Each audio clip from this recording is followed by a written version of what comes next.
Hey there PSM, my name's Anne-Marie. Welcome to Ubisoft Montreal. I'll be taking you on a little tour of our studio today.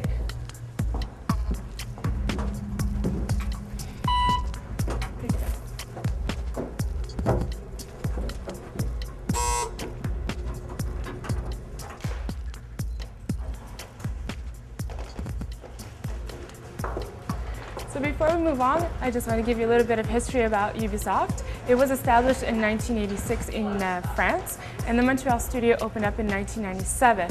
And it began with only 50 people, and today, in 2005, we are 1,200 people. And the number will continue to grow till we reach 2,000 employees by the year 2010.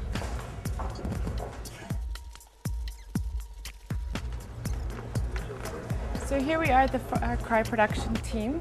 It's one of the AAA titles that we do have here. Amongst the others are Tom Clancy's Splinter Cell, Rainbow Six series, and Prince of Persia. So as you can see, we keep our Playmobil mascots well in view, and it's a source of inspiration to see where we've come from and to take a look at the future of where we're going. Another source of inspiration that we do have here in the building and that we keep well in view is the many awards that we've won for our AAA titles, which is really great to see, and because it lets us know that the fans are really happy. So here we are up in the cafeteria on the 5th floor, and it's served as part of our lounge cafeteria area where we can kick back and just relax throughout the day, grab a bite to eat, chit-chat with our friends. And if we want, we could have a competitive game of foosball. And sometimes if you forget your lunch, you can take somebody else's. They'll never know because they leave them here for too long. So here we are in the sound studio area of the Ubisoft Montreal production office. And what goes on here is there's sound effects created, there's a Foley artist that comes in and makes all kinds of noise and ruckus in the room, and all these sounds are recorded and built into the video games. It actually adds a very big third dimension that helps the video game and the atmosphere. We have about 6 editing suites and 2 video editing suites. So everything is done really locally here in Montreal, and a lot of them work very closely with the projects. So that helps in terms of time-wise, and it helps in terms of if there's any problems that somebody on the team can come up and fix it, and it keeps us very close to the team. Just before we go into the Sound Studio A, just show you over here is a little red light which indicates to us that there's a Foley session going on. Foley is another aspect which we have here in the Sound Studio, and what they do there is actually make the noise that we need for the game. So if we have somebody walking in the snow, well, they'll use something like cornstarch to step on, and it'll make that crunching sound in the snow. They also have different flooring down on the floor, and so they'll have like a piece of carpet in one area, they'll have cement in another. What they'll do is just work in function with that. So they have a screen up there, and they could just see the images rolling and make the sound like practically on cue. So we'll take a look at that a little bit later. For right now, we'll go into the Studio A where the audio is being mixed for Prince of Persia 3. Hello, I'm Jocelyn Daou. I'm a sound recording and mixing engineer here, and we're currently working on Prince of Persia 3. That's the running name for it right now because we don't know yet what it's going to be called. So the sound production is just really just starting right now. So some of the first elements we're doing is actually ambiances, just creating the general mood for the game.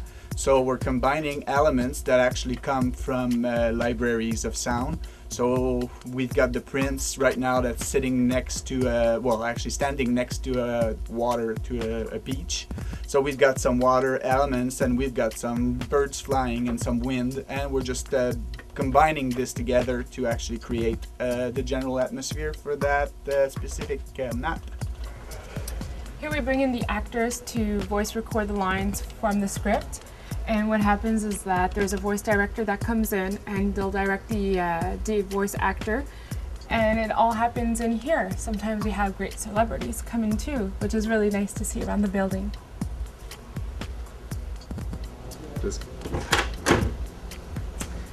And over here we have our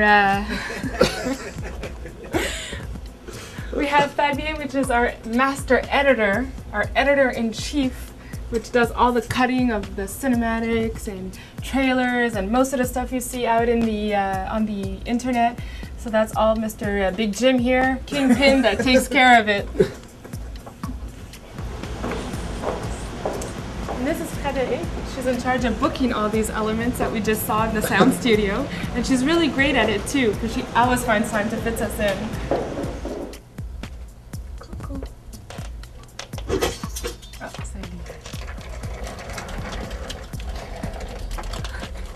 don't be afraid. Don't be afraid. Oh, it is just funny. So as you can see, they're working on making some noises for the Prince of Persia. There's a sword laid out on the floor.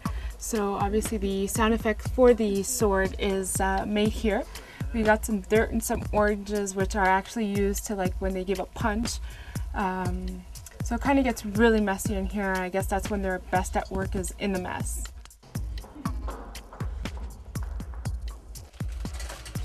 Here we are in another development team, and this is actually Splinter Cell. I can't tell you which one it is, but it's a series of Splinter Cells. So basically the general layout of a production floor is like so. All the desks of each team are in one area and headed by their producer, associate producer, and project coordinator. Each specialization is also grouped together and seated together, headed by their team leader.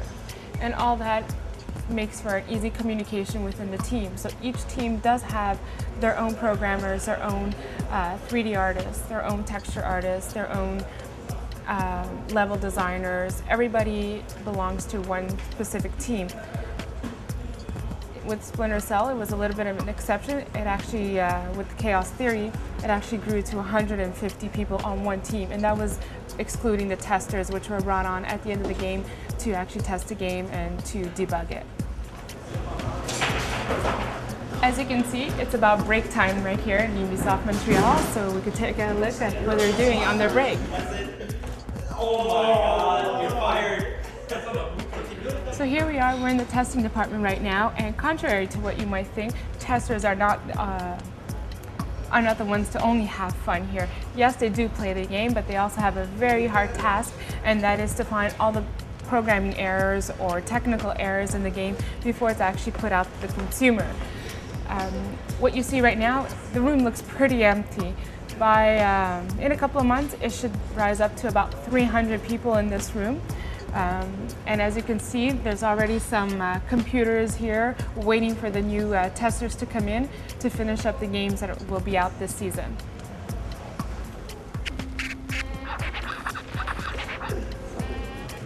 So this little room here is built just, it's the only place that you can actually burn CDs or DVDs of the company.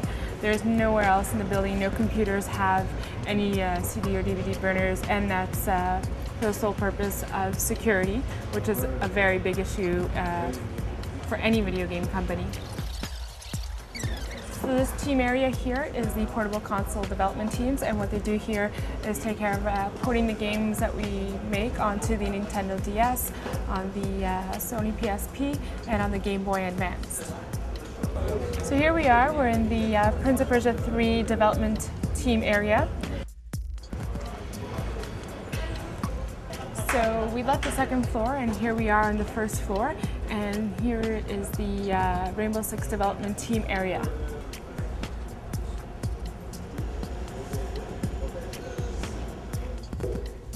So here's one of the perks about working at Ubisoft Montreal.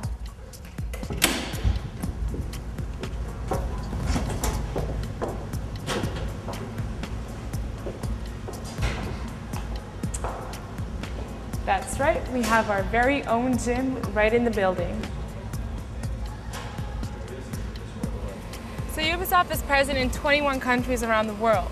In 13 of those countries, we have production studios. The one here in Montreal, which you've seen today, is the biggest one that we've got.